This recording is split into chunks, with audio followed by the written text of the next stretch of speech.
Falar sobre Platão já é complicado por si só. É preciso admitir que, além de lançar as bases do pensamento ocidental, esse filósofo grego também carrega uma aura de estranheza. A coisa só fica mais complexa se levarmos em conta que Platão também foi o arquiteto de um dos mistérios mais duradouros da história da humanidade, a Atlântida. Apesar de alguns dizerem que ela foi citada antes em outros textos, a referência mais famosa à suposta ilha perdida está nos diálogos Timeu e Crítias, escritos por volta de 360 a.C., pelo mais famoso dos discípulos de Sócrates.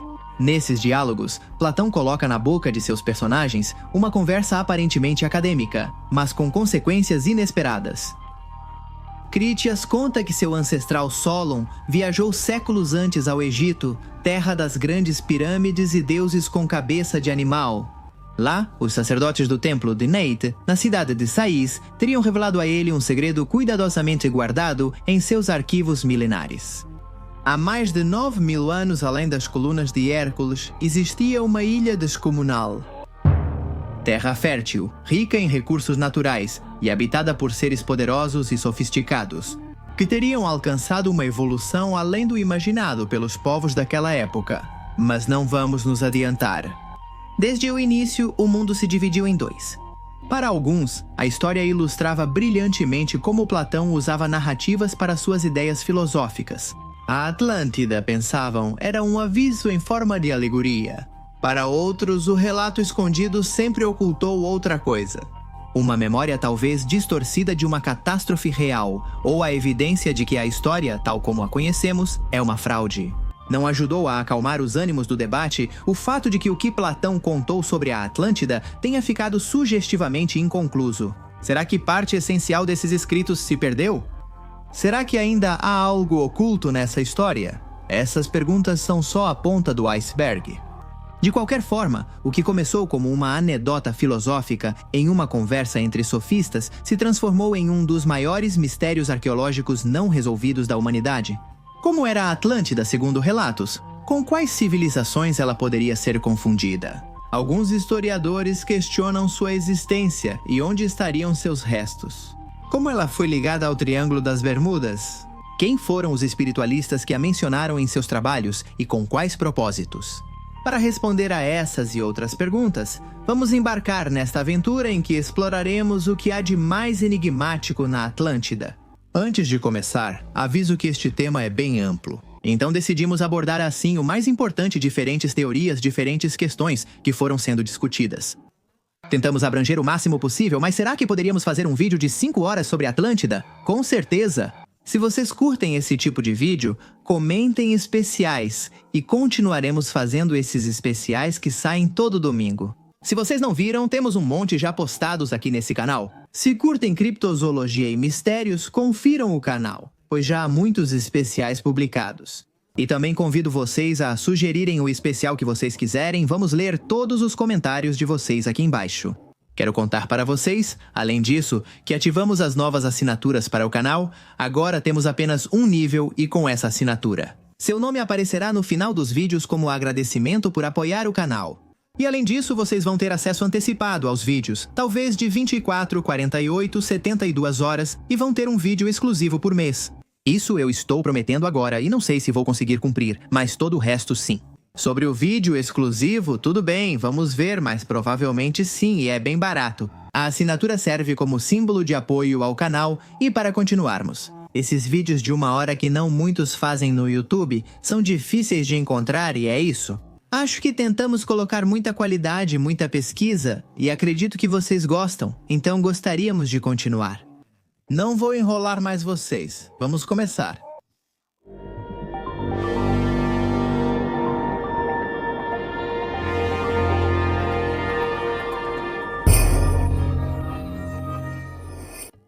Platão afirma que Atlântida foi fundada por Poseidon, apaixonado por Clito, uma mortal. Para proteger Clito e garantir sua descendência, Poseidon cercou a colina onde ela vivia. Canais e anéis de água formavam uma ilha que unia beleza natural e fortaleza. Esta ilha era o centro sagrado e poderoso da Atlântida. Da união de Poseidon e Clito, nasceram 10 filhos, que se tornaram os primeiros reis da Atlântida. Poseidon dividiu o reino em 10 partes, dando a cada filho a nação de uma região, mas mantendo a supremacia do primogênito. Essa estrutura política configurou uma confederação de reinos unidos sob um sistema monárquico, com um forte senso de lealdade e hierarquia. Cada rei tinha sua capital e terras, mas se reuniam em conselho para decisões importantes de toda a Atlântida. A ilha inteira estava dividida em regiões férteis, montanhas ricas em minerais e grandes planícies. A Atlântida tem arquitetura imponente e tecnologia avançada. Os atlantes, para sua época, ergueram templos de mármore e ouro, criaram sistemas hidráulicos para controlar as águas e portos para grandes frotas. Seus campos eram abundantes e o comércio se estendia por vastos territórios, tornando-os uma potência única. A fauna também impressionava, com enormes elefantes em destaque. Com o tempo, segundo a narrativa, Atlântida sucumbiu à corrupção e ganância. Seus reis e habitantes começaram a esquecer as virtudes que Poseidon queria incutir, buscando o domínio e a conquista em vez do equilíbrio e da justiça. Essa decadência moral levou a conflitos internos e a guerras com outras nações. Os atlantes tentaram conquistar a Ásia, a Líbia e a própria Grécia. Foi então que os atenienses se levantaram contra eles. Com coragem e sabedoria, repeliram a invasão, mas antes foram protagonistas de um banho de sangue. Os deuses desapontados decidiram punir os atlantes, e essa punição se manifestou em um cataclismo que afundou a Atlântida no mar. Em um único dia e noite de desgraça, apagando para sempre essa civilização da face da Terra. A história, embora mitológica, estabelece um modelo simbólico que inspirou interpretações sobre o poder, a corrupção e o destino das sociedades humanas. A Atlântida, fundada por um deus e governada por reis, simboliza o equilíbrio inicial perdido com a decadência. Um ciclo que Platão utiliza para refletir sobre a política e a ética. De fato, muitos estudiosos modernos insistiram que o relato da Atlântida tem a estrutura típica do ensinamento platônico. A Atlântida, nesse contexto, seria apenas um espelho sombrio de Atenas, uma cidade que teve tudo, mas que caiu por perder o rumo.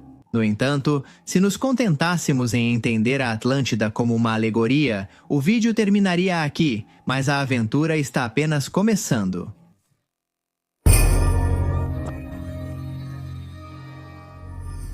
Há uma frase popular entre estudiosos da natureza. O mar tem memória, repetem sempre esses homens e mulheres. É uma memória que não se expressa em palavras, mas em ruínas submersas, línguas mortas e relatos fragmentados que persistem como mito. Se a gente raspa a superfície reluzente do relato platônico, começa a sentir que talvez, no fundo do mito da Atlântida, não haja apenas filosofia, mas um reflexo difuso de algo que realmente aconteceu. Uma tragédia ancestral enterrada sob séculos de água, de lava e de esquecimento. Há quem acredite que a Atlântida, apesar de simbólica, pode ter sido inspirada na história de uma civilização com destino tão trágico quanto o dos Atlantes. E o mundo antigo esteve cheio de catástrofes, algumas tão descomunais que a lembrança delas parece ter se incrustado no DNA cultural da humanidade. Não é coincidência que quase todas as civilizações mencionaram um grande dilúvio, de um castigo divino que veio do céu e destruiu tudo. Desde a epopeia de Gilgamesh na Mesopotâmia, até a história de Noé na Bíblia, passando pelos relatos de Manu na Índia ou pelos mitos antigos sobre lagos que engoliram povos inteiros. O padrão é sempre o mesmo: a água como julgamento, como limpeza, como princípio e fim. Sem ir muito longe, no coração do mar Egeu, adormecido como um gigante, em silêncio, está talvez o responsável por um dos maiores cataclismos da história humana. A erupção de Thera, hoje conhecida como Santorini, era uma ilha em forma de anel, uma caldeira vulcânica cercada por água.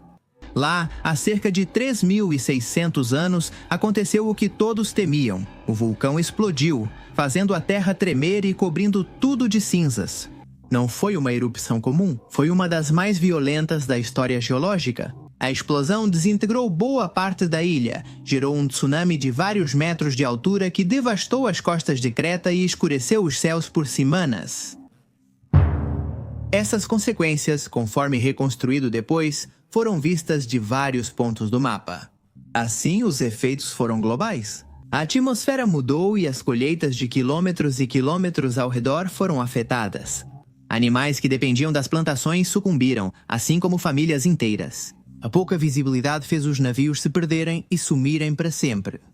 Cidades costeiras foram inundadas e a civilização minoica iniciou seu lento colapso. Os minoicos eram tudo o que Platão descrevia em sua Atlântida.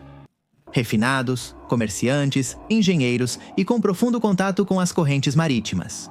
Eles tinham palácios labirínticos como o de Knossos, arte cheia de cor e movimento, sistemas de encanamento e drenagem avançados e uma economia baseada no mar. Eles não eram conquistadores brutais, mas sim uma cultura que vivia em equilíbrio. Pelo menos até que o vulcão decidiu pôr fim à dinastia. A ideia de que o mito da Atlântida surgiu de uma interpretação distorcida da queda da civilização minoica ganhou força entre arqueólogos e historiadores. Talvez Platão ou suas fontes egípcias tenham ouvido ecos distantes dessa destruição, um império insular que desapareceu pelo fogo e pelo mar. Talvez o que chegou até ele tenha sido uma lenda, um boato reconstruído a partir de fragmentos culturais que sobreviveram às margens da história. Mas há um problema. Terra está no Mediterrâneo, e a Atlântida, segundo Platão, ficava além das colunas de Hércules, ou seja, fora do mundo conhecido pelos gregos, no Atlântico, onde o mar se abria para o infinito. Será que foi um erro de tradução, uma fusão geográfica? Ou será que existiram mais de uma civilização que colapsou e as histórias foram se misturando? Outra grande anomalia está no tempo. Platão situa a queda da Atlântida em um passado remoto, 9.000 anos antes de Solon, o que, conforme nossos cálculos, seria em torno de 9.600 a.C., ser uma data impensável para uma civilização tão avançada.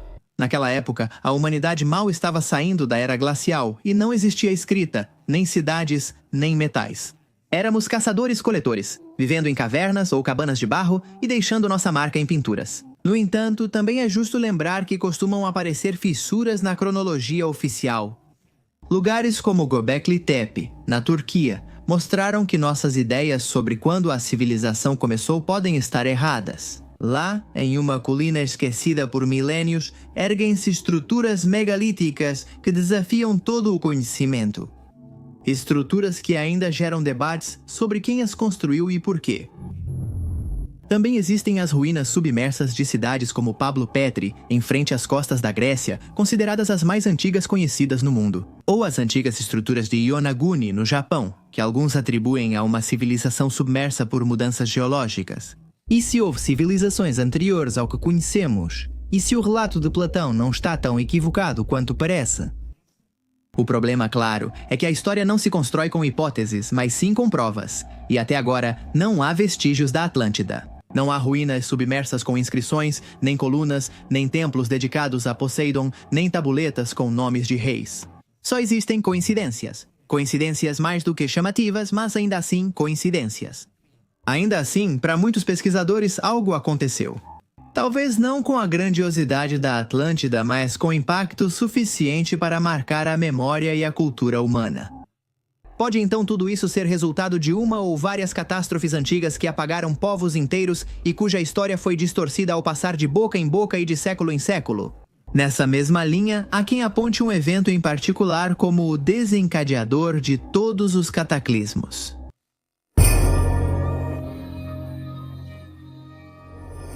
A glaciação Würm, a última grande era glacial que dominou parte do hemisfério norte durante dezenas de milhares de anos, terminou há aproximadamente 11.700 anos.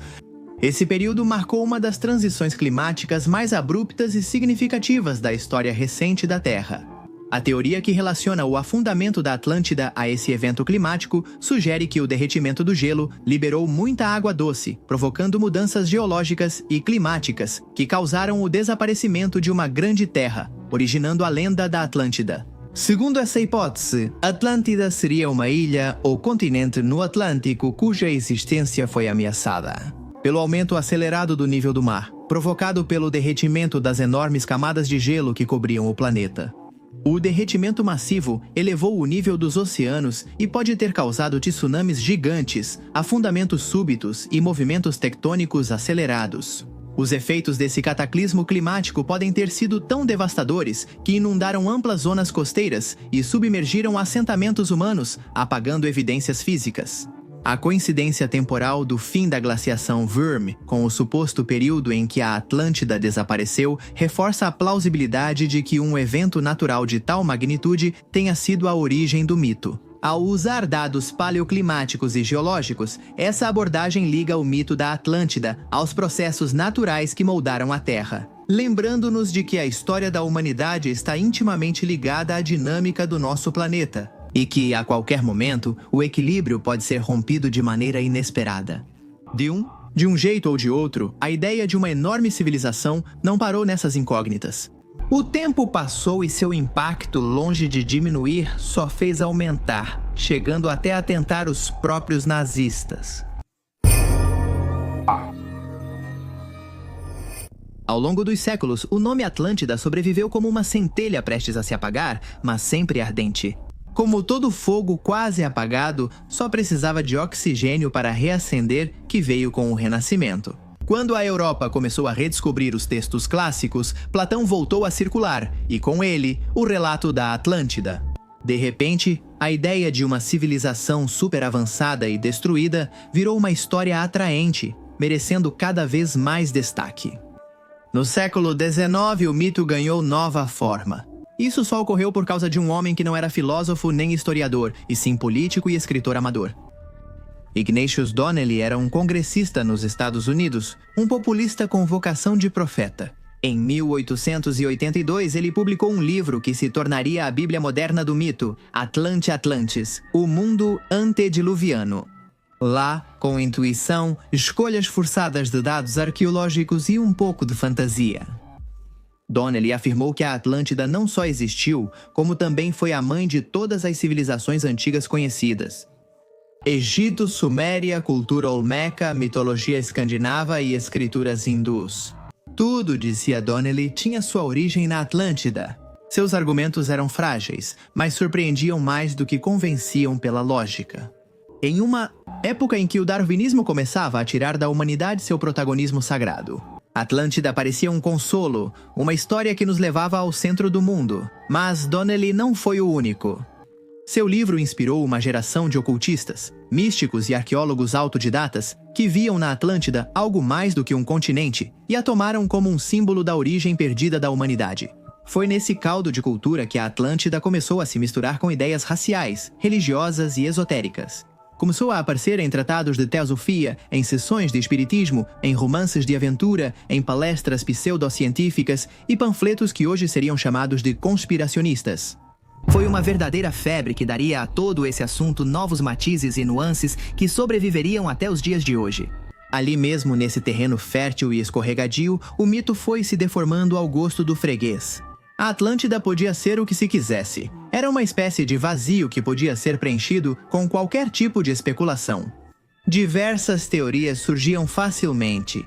Com poucos dados e conexões aleatórias ou engenhosas, tudo ganhava proporções inesperadas. Um dos casos mais perturbadores foi o do Terceiro Reich.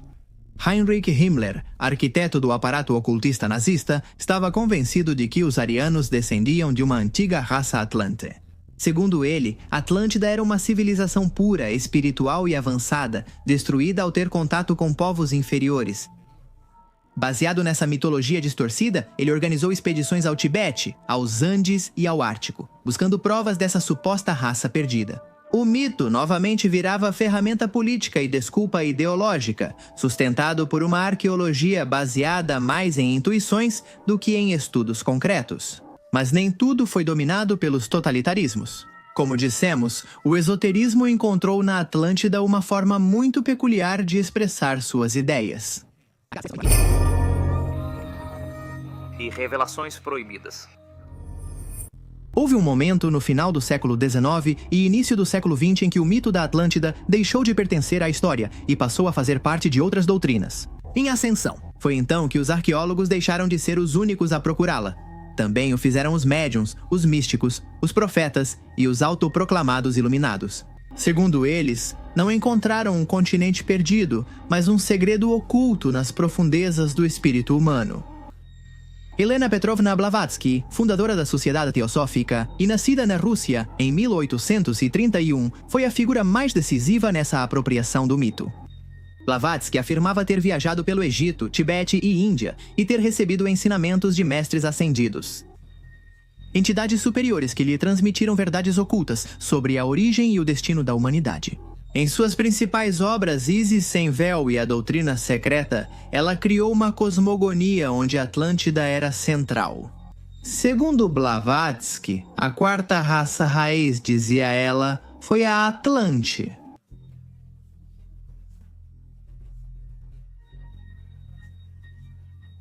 Um povo de imenso poder espiritual e tecnológico, mas que caiu vítima de sua própria arrogância, degeneração moral e abuso de energias ocultas. Para ela, a Atlântida não era um mito, era uma história secreta. Atlântida, segundo ele, existiu e foi palco de batalhas cósmicas entre forças divinas e demoníacas.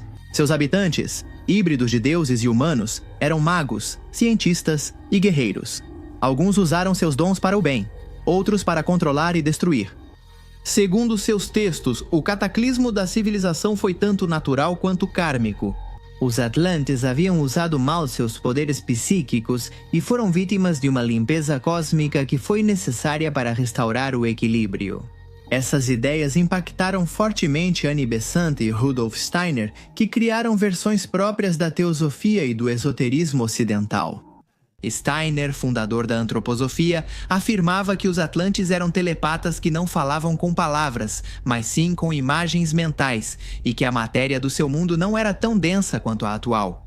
Essas visões esotéricas transformaram a Atlântida em um símbolo do que perdemos ao nos tornarmos seres racionais. Assim, a Idade de Ouro não era atrasada tecnologicamente, mas espiritualmente. Em vez de máquinas, os Atlantes teriam manipulado energias sutis, vibrações, campos mentais e magnéticos e portais. Queda. Não por ambição política, mas por afastamento do divino. Essa narrativa se misturou com ideias raciais extremamente perigosas. Blavatsky e seus seguidores acreditavam que algumas raças modernas descendiam dos Atlantes e outras eram remanescentes degenerados. Essa pseudo-espiritualidade encobria hierarquias racistas, disfarçadas de evolução metafísica. Como vimos no capítulo anterior, ideólogos nazistas adotaram essas ideias e usaram o mito para justificar delírios supremacistas. Mas o ocultismo não parou. Na primeira metade do século XX surgiu uma figura ainda mais peculiar, Edgar Cayce, o profeta adormecido da Virginia Cayce. Ele entrava em transe hipnótico e dizia canalizar informações de vidas passadas e registros akáshicos. Uma biblioteca cósmica que contém tudo o que foi, é e será. Segundo suas visões, Atlântida era uma civilização avançada, localizada no Atlântico, perto do que hoje são as Bahamas. Ele descrevia templos de cristal, energia limpa, máquinas voadoras e medicina alternativa. Cayce afirmava que muitos de seus contemporâneos eram reencarnações de Atlantes e que pouco antes do ano 2000 parte dessa civilização emergiria do fundo do oceano. Um de seus anúncios mais conhecidos foi sobre a descoberta de estruturas submarinas próximas a Bimini, nas Bahamas. Quando, em 1960, foram encontradas formações de pedra no local, conhecidas como Estrada de Bimini. Seus seguidores viram isso como prova de que suas visões eram reais. Mas a ciência foi cética. Os estudos geológicos apontavam para formações naturais, não artificiais. Vale a pena esclarecer que esses estudos também receberam várias críticas, então, mais uma vez, a incerteza é a única que se destaca como consenso definitivo. Hoje, essas ideias persistem em movimentos da nova era, teorias de vidas passadas e canais espirituais nas redes sociais.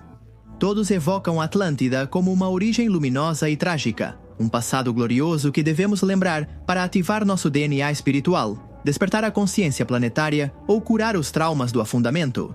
Atlântida se tornou, para essas correntes, não um lugar geográfico, mas um avatar do ser elevado que poderíamos voltar a ser se conseguirmos superar a transição. Trauma arquetípico que ainda nos afeta.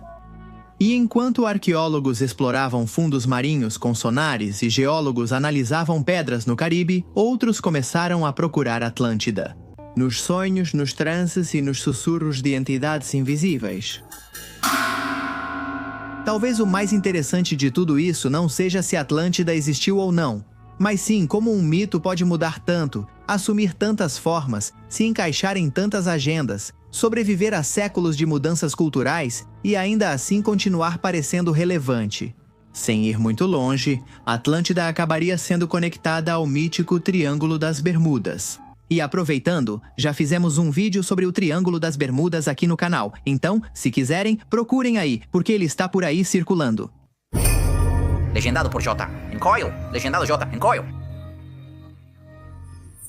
No século XX, poucas figuras influenciaram tanto o mistério da Atlântida quanto Charles Berlitz.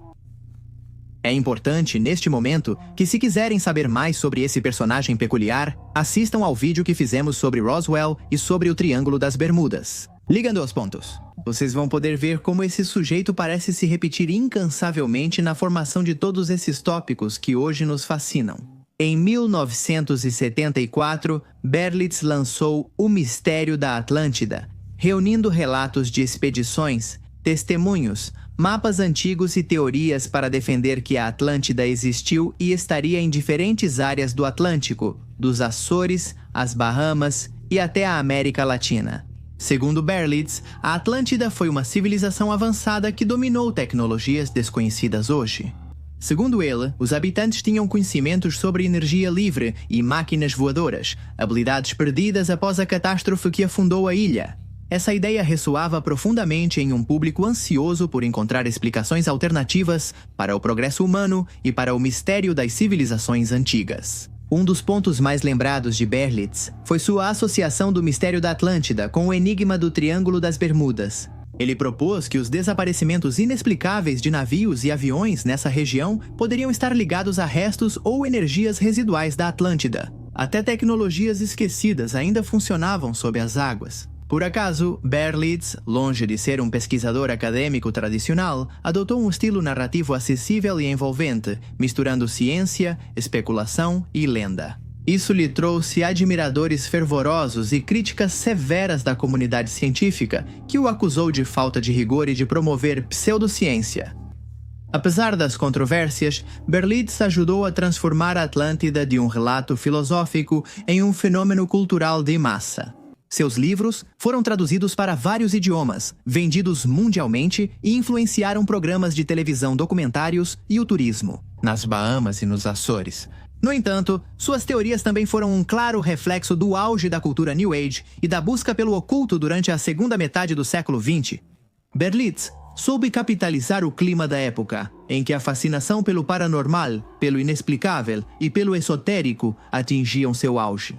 Embora muitas de suas afirmações careçam de evidências concretas e tenham sido desmentidas por especialistas, o legado de Charles Berlitz continua vivo na forma como a Atlântida é percebida hoje. Algo parecido pode ser dito sobre outro Charles. Estamos falando de Charles Hapgood, um homem cujas ideias chamaram a atenção de muitas pessoas.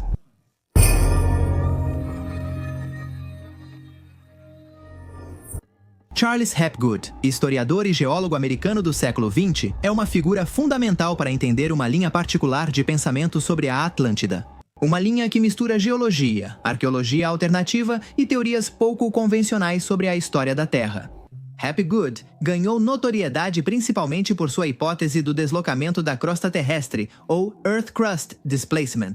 Segundo essa ideia, a camada superficial da Terra, a crosta, se deslocaria de maneira significativa em relativamente pouco tempo, movendo continentes inteiros e mudando radicalmente a geografia do planeta. Essa teoria foi apresentada com algum apoio, embora sem aceitação geral por cientistas e exploradores. Chegou até a atrair a atenção de Albert Einstein, que escreveu um prefácio para um de seus livros. A hipótese da mudança polar cataclísmica é uma alegação pseudocientífica de mudanças rápidas e recentes no eixo de rotação da Terra. Mudanças que provocaram calamidades como enchentes e eventos tectônicos rapidamente. Para Hapgood, isso explicaria o sumiço de civilizações antigas e restos arqueológicos inexplicáveis em locais que hoje seriam impossíveis, segundo a geografia atual. Nesse contexto, a Atlântida não é só um mito, mas um vestígio de um continente que existiu em outra posição e que foi deslocado ou destruído por essas mudanças catastróficas na crosta terrestre. em suas obras mais conhecidas como A Crosta Terrestre em Movimento. Hapgood sugeriu que a Atlântida teria sido um continente no Atlântico, cujos restos estariam dispersos e submersos por esses deslocamentos. Ele também usou essa teoria para explicar como civilizações como a egípcia e a mesoamericana herdaram conhecimentos de povos antigos desaparecidos. A Atlântida foi em algum momento uma ponte entre várias civilizações? Hoje em dia, trata-se de um quebra-cabeça espalhado por todo o globo? Embora a comunidade científica moderna considere o deslocamento rápido da crosta terrestre como propõe Hapgood, essa ideia carece de fundamentos sólidos e contradiz a tectônica de placas. O trabalho dele gerou debate sobre eventos geológicos súbitos que podem ter influenciado a história humana. Não menos interessante é a ideia, defendida por muitos, de que a Atlântida talvez tenha continuado aparecendo diante dos nossos olhos, só que na forma de ilhas. Fantasma. E as misteriosas? Ao longo da história, o oceano serviu de tela para mitos sobre terras ocultas, ilhas que surgem e somem e mundos secretos que desafiam a geografia. Nesse mosaico de lendas, Atlântida não está só. Divide seu mistério com relatos de ilhas fantasmas que intrigaram navegadores, cartógrafos e exploradores por séculos. Uma das mais enigmáticas é a Ilha Antília.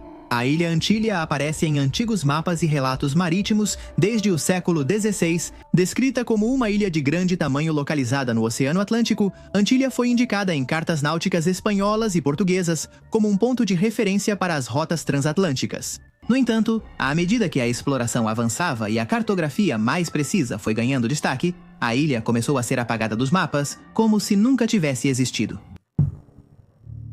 Ilhas fantasmas não são um fenômeno único. Mas Antília se destaca porque seu desaparecimento ocorre na mesma região onde os antigos situavam a Atlântida, além das colunas de Hércules entre a Europa, a África e a América. Vários historiadores e estudiosos do mistério sugeriram que Antília poderia ser uma reminiscência ou confusão com o mito da Atlântida. Talvez nos relatos orais e escritos, a memória de uma grande ilha desaparecida foi se transformando na ideia de ilhas que emergem e afundam, impossíveis, que guardam segredos e tesouros. Mas a história da Ilha Antília também é mais concreta e desconcertante. Durante séculos, vários navios e expedições relataram ter avistado terras em lugares onde os mapas modernos não indicam nenhuma ilha. Marinheiros relatam costas rochosas, montanhas e vegetação, mas depois perdem todo o rastro ao retornar ou se aproximar. Em tempos sem sistema de posicionamento global ou tecnologia satelital, essas observações reforçaram a crença em ilhas errantes que aparecem e somem por fenômenos naturais ou, para alguns, por outras causas. Misteriosas. Este fenômeno se conecta com o mito Atlante em vários níveis. Primeiro, porque a própria Atlântida foi descrita como uma ilha que desapareceu sob o mar. A ideia de territórios que surgem e desaparecem sugere um planeta dinâmico, com geografia fluida, não fixa. Exploradores e cientistas recentemente buscaram explicações naturais para essas ilhas fantasmas. Foram sugeridos fenômenos como miragens marítimas, acúmulo temporário de sedimentos ou erupções vulcânicas submarinas que criam terra efêmera. No entanto, nenhuma explicação definitiva resolveu o mistério. Enquanto a ciência avança e o mapa mundial se completa com precisão, histórias de ilhas perdidas e Atlântida seguem na imaginação, lembrando que o oceano ainda guarda segredos além do visível. Mas vamos deixar de lado essas ilhas fantasmas e nos concentrar em algo mais concreto.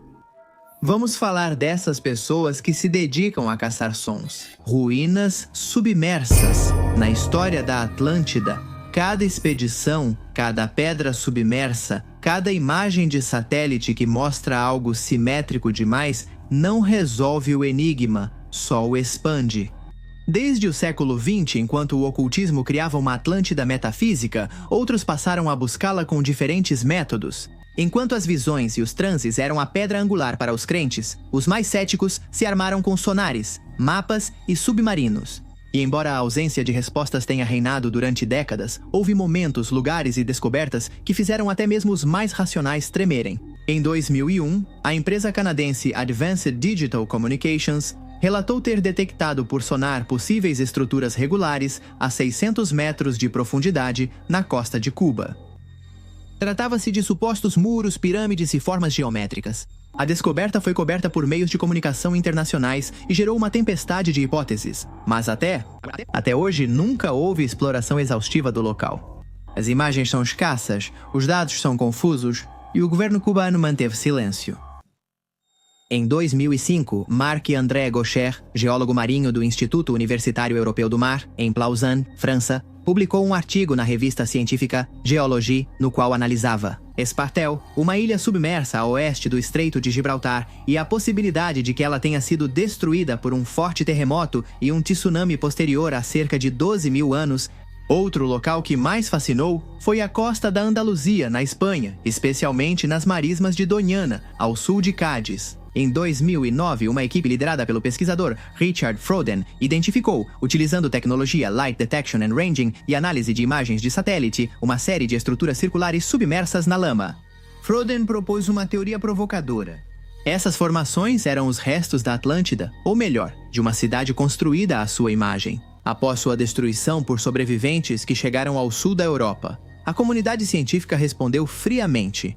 Muitos desses círculos eram salinas romanas, outros apenas anomalias geológicas. Mas algo persistia nessas imagens. As proporções, as linhas, a ideia de uma cidade organizada em anéis concêntricos se pareciam demais com as descrições de Platão para serem ignoradas. A questão não é apenas se existem ruínas no mar, mas sim quantas existem. Pelo que estamos começando a descobrir com satélites, sonares e varreduras de profundidade, é que boa parte da nossa história está debaixo d'água. Nos últimos 10 mil anos, o nível do mar subiu 120 metros. Cidades inteiras, se existissem perto das costas, como a maioria dos assentamentos antigos, estariam hoje irremediavelmente submersas. Exemplos como os já mencionados Dwarka, na Índia, Pablo Petri, na Grécia, Port Royal, na Jamaica, ou as estruturas em frente a Yonaguni, no Japão, mostram que o fundo do mar guarda segredos. Alguns já confirmados, outros em debate, mas todos têm algo em comum.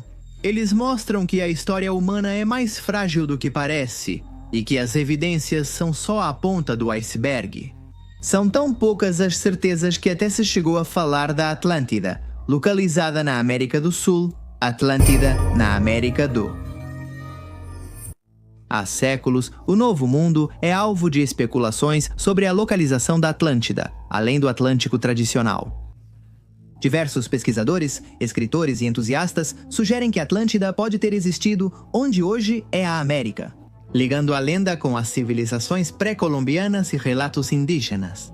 Como já dissemos, algumas teorias indicam a península de Yucatán e a bacia do Caribe como epicentro. Atlante. Argumenta-se que catástrofes naturais como terremotos e tsunamis poderiam ter afundado grandes extensões de terra, deixando para trás mitos sobre ilhas desaparecidas. A ligação entre esses eventos e a cultura maia, conhecida por sua astronomia avançada e queda súbita, gera especulação sobre um possível vínculo com os Atlantes. Por outro lado, alguns pesquisadores sugeriram que certas culturas, como os Incas, poderiam ter herdado conhecimentos de uma civilização mais antiga e avançada. Mitos andinos sobre o Tahuantinsuyu, ou terras perdidas sob as águas, lembram a lenda dos Atlantes. Além disso, a descoberta de estruturas megalíticas e alinhamentos astronômicos em lugares como Tiwanaku ou Pumapunku gera perguntas sobre a possível continuidade ou influência de uma cultura-mãe. Um argumento comum nessas teorias é a semelhança nos mitos indígenas sobre grandes inundações e catástrofes globais. Diversos povos indígenas americanos contam em suas tradições sobre terras submersas e a chegada de conhecimentos de povos que sumiram nas águas. Essa convergência de relatos reforça a ideia de um evento compartilhado, interpretado como o fim da Atlântida. No entanto, a comunidade científica é cética em relação a essa hipótese. A falta de evidências arqueológicas conclusivas, a ausência de restos materiais inequívocos e a natureza fragmentada dos mitos dificultam validar uma conexão direta. Além disso, as culturas pré-colombianas têm origens documentados e desenvolvimentos próprios, que não necessariamente requerem a intervenção de uma civilização externa. Em 1999, o pesquisador britânico Jim Allen apresentou uma das teorias mais surpreendentes e polêmicas sobre onde estaria a Atlântida. Não sob o Atlântico nem diante da Europa, mas no coração da América do Sul, no altiplano boliviano, especificamente em Pampa Ulagas, Oruro. uma área seca, elevada, árida e sem acesso ao mar. Para muitos, uma ideia impossível. Para Allen, a chave do mistério. Sua hipótese vem de uma observação. Platão descreve a planície retangular da Atlântida com formato semelhante ao do altiplano boliviano, segundo ele, vasto planalto ao sul do Lago Popó. O filósofo grego mencionava uma planície perfeitamente retangular, de proporções enormes, limitada por montanhas ao norte e ao sul. Allen percebeu nesta região andina uma surpreendente semelhança nessas dimensões e disposição geográfica. No auge dessa teoria, Allen conecta sua descoberta com uma antiga lenda andina conhecida como a Lenda do Desaguadeiro, que fala de uma cidade que foi castigada pelos deuses e submersa sob as águas. Para Allen, a coincidência simbólica com o relato platônico é mais que metáfora. É uma prova de que o mito grego se origina em uma tradição pré-colombiana, transformada e levada para a Europa ao longo dos séculos. O pesquisador também acrescentou outros elementos para fortalecer sua tese. Por um lado, mencionou os resultados da expedição Acacor, realizada no lago Titicaca, onde se buscavam vestígios de uma cidade submersa. Uma busca que, sem ser conclusiva, trouxe novas camadas ao mistério andino. Por outro lado, Allen resgatou a obra do controverso arqueólogo austríaco Arthur Poznanski. Teriam atribuído às ruínas de Tiwanaku mais de 15 mil anos, muito antes do aceito pela arqueologia oficial. Para Allen, Tiwanaku não só fazia parte da Atlântida, como também poderia ter sido um de seus últimos bastiões após a catástrofe. Sua hipótese gerou atenção e curiosidade. No entanto, não demorou muito para que os especialistas começassem a questionar seus argumentos. O arqueólogo boliviano Antônio Zagárnaga, entre outros, criticou fortemente as interpretações de Allen. Afirmou que os círculos de Pampa-Ulaga são formações geológicas naturais, não estruturas humanas.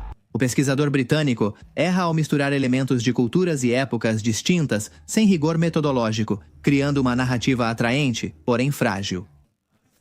A teoria de Allen ainda gera debates. E se o relato de Platão não fosse sobre o Mediterrâneo, mas um eco distorcido de uma história bem mais antiga? Transmitida por viajantes, por navegadores esquecidos ou por alguma forma de memória coletiva? E se a Atlântida fosse a versão grega de um reino andino destruído por um cataclismo climático, como o derretimento após a glaciação Würm, em vez de um império europeu submerso?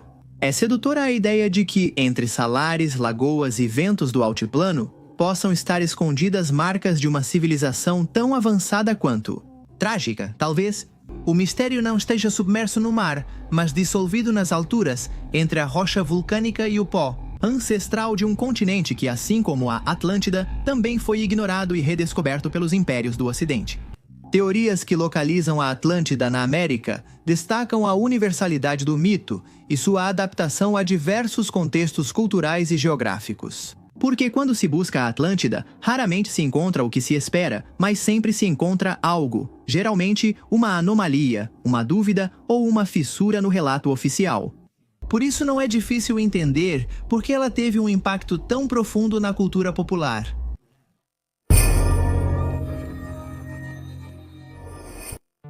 A Atlântida deixou há tempos os círculos acadêmicos e filosóficos, tornando-se um ícone cultural global. Fonte inesgotável de inspiração que atravessou fronteiras do tempo e das artes. Da literatura ao cinema, música e videogames, sua imagem foi reinventada diversas vezes, adaptando-se aos medos e desejos de cada época. Na literatura, Atlântida reaparece em autores como Júlio Verne e H.P. Lovecraft, tornando-se cenário de exploração científica e horror cósmico. Júlio Verne, com seu espírito aventureiro e científico, retratou Atlântida como um mundo de maravilhas tecnológicas perdidas, enquanto Lovecraft a usou para expressar a insignificância humana diante de forças arcanas e antigas. O cinema a levou para as telonas com diversas interpretações, desde Atlântida como uma utopia perdida, até a visão distópica de uma civilização arrogante condenada a desaparecer. Filmes como Atlântida, O Reino Perdido, da Disney, e produções sombrias moldaram a percepção coletiva, unindo fantasia, ficção científica e mitologia. A música homenageou a lenda com composições que evocam a melancolia e o mistério de um mundo submerso. Bandas e artistas usaram Atlântida como metáfora para abordar temas como perda, esperança e busca de sentido. Nos videogames, Atlântida aparece como cenário de aventuras e enigmas, convidando os jogadores a explorar ruínas submersas, descobrir tecnologias ancestrais e enfrentar forças sobrenaturais. Essa presença na cultura popular mostra não só a fascinação pelo passado, mas também a necessidade humana de conexão com algo maior. Um mistério que transcende a história e a ciência. Assim, dessa forma, Atlântida continua navegando no inconsciente, nos lembrando que, embora o tempo a tenha apagado dos mapas, nunca poderá fazê-la desaparecer da nossa bússola interna. Obrigado. Atlântida é mais que um lugar perdido, tornou-se um símbolo que atravessou épocas, culturas e disciplinas. Sua história foi reinterpretada e distorcida, mas nunca esquecida. Nela se unem nossas esperanças e medos, dúvidas sobre progresso ou queda, interesse por um paraíso perdido e medo de repetir erros do passado. Em tempos em que a humanidade enfrenta crises globais, o mito da Atlântida ressoa com força especial. É um chamado à responsabilidade, a cuidar do nosso planeta e a preservar aquilo que pode desaparecer sob as ondas do tempo e da indiferença. Talvez nunca achemos a Atlântida, mas nessa busca descobrimos algo mais valioso: a capacidade de questionar e reinventar nosso destino. Atlântida permanece, não como cidade submersa, mas como farol eterno que ilumina o desconhecido, convidando-nos a navegar além do que é visível, em direção aos mistérios que ainda aguardam para serem revelados. Hoje em dia, novas teorias dizem que talvez a Atlântida esteja atrás dos muros da Antártida. O que é provável que a teoria da Terra Oca, na verdade, seja a descrição de alguém que chegou até as entranhas da civilização Atlante. Como podemos ver, é impossível abranger todas as possibilidades, principalmente porque sempre surgem novas. A febre por recuperar o que foi perdido não é apenas um desejo de encontrar ruínas. É uma nostalgia por uma civilização que talvez nunca tenha existido, mas que sentimos que deveria ter existido. Às vezes, a nostalgia é mais forte que qualquer evidência. A Atlântida, afinal de contas, é uma tela onde cada geração pinta seu medo de cair, e talvez sem saber. É isso que a torna mais real do que qualquer ruína, talvez bem no fundo. Queremos encontrar a Atlântida para tentar entender o que aconteceu com ela e assim evitar nossa próxima grande extinção.